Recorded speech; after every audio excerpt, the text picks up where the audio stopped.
Развојот на технологијата, а со тоа и се почестите сајбер закани, глобално ја направија неопходна сајбер заштитата во работењето на компаниите, институциите и останатите чинители во општеството.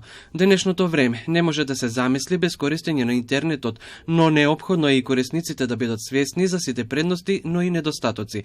Токму затоа и училиштето Јан Амос Коменски ја реализираше работилницата за сајбер безбедност. Мојата желба за сајбер безбедност доаѓа од мојата љубовност и љубов кон технологијата и иновациите. Исто така, од секогаш сум била фасцинирана од дигиталниот свет и неговиот потенцијал.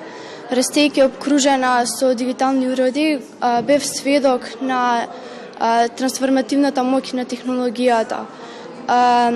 Со појавата на злонамерни актерни се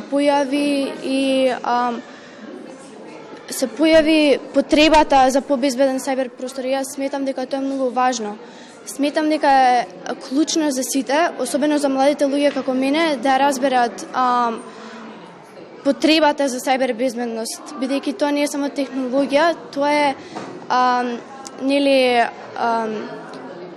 потреба за побезбедна сајбер иднина. Да се поттикнат девојчињата да размислуваат за нивната идна професија во сајбер безбедноста и форензиката беше меѓу другото целта на работилницата, која за посетителите беше интересна и поради динамиката, но и искуствата на предавачите и експертите од таа област. Преку настана да доловиме различни димензии од кои што треба да се бранат децата, односно како децата да ги препознаат одредените опасности на интернет.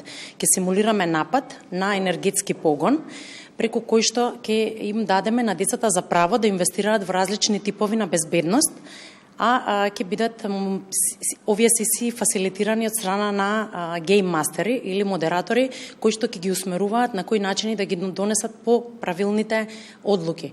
Ќе ги разгледаме сите типови на напади кои што се присутни во етерот, ќе разговараме за типот на најосновен напад до тип на државнички напад или државен напад од страна на друга земја агресор. Првенствено оние сајбер напади, како рансовер напади, навлегување во компјутерски систем, потоа сексуална експлоатација на деца на интернет, сега веќе родово базирано до насилство на жени онлайн, секако и тука е испраќање закани преку интернет, говорот на омраза, така да компјутерскиот криминал опфаќа повеќе сегменти. Постојано сме потенцијални жртви на одредени типови на измами што постојат на интернет, така да треба да бидеме внимателни и да поседуваме, односно да негуваме одредена сајбер хигиена, за да секако го спречиме или оттежниме она неавторизираниот пристап, односно напад од страна на одредени малициозни актери. Во професиите на IT секторот,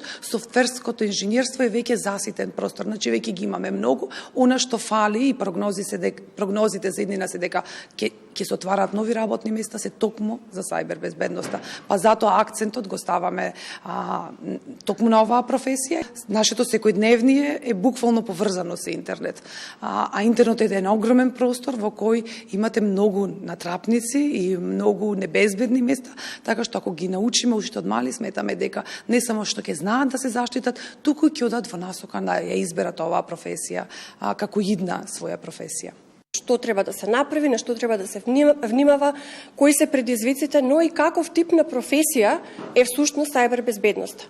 Потребни ни се такви капацитети, од тука одлучивме во програмата Сајбер патеки за жени, се повеќе да вклучуваме наставнички, да вклучуваме ученици, студенти, се со цел да ја промовираме не само професијата професионалец сајбер безбедноста, меѓутоа се повеќе да ги кренеме и капацитетите, бидејќи ни се потребни. Тоа е еден од проблемите за кои што треба да се практикува она што спомна сајбер хигиена. Всушност тоа се група на правила кои што треба да ги применувате секојдневно, за да не влезете во ситуација дека некој ќе ви го украде идентитетот или ќе злоупотреби нешто што сте објавено онлайн за да стигне до вашата лозинка или да искористи некои ваши податоци. Затоа е многу, например, не дел од тие препораки се дека не треба онлайн да давате постови за тоа каде се наоѓате, за, не знам, да речеме имиња на миленичиња или слични работи кои што потоа многу често се користат како информација за градење на лозинките на вашите дигитални профили. И преди тоа, оно што е најважно е всушност да се седне со децата и да се разговара за овие правила за добра сајбер хигиена. Што може да се објави како информација онлайн, што не треба да се објавува како информација онлайн. Како се градат лозинки, што значи дигитален идентитет, како дигиталниот идентитет е различен од физичкиот идентитет.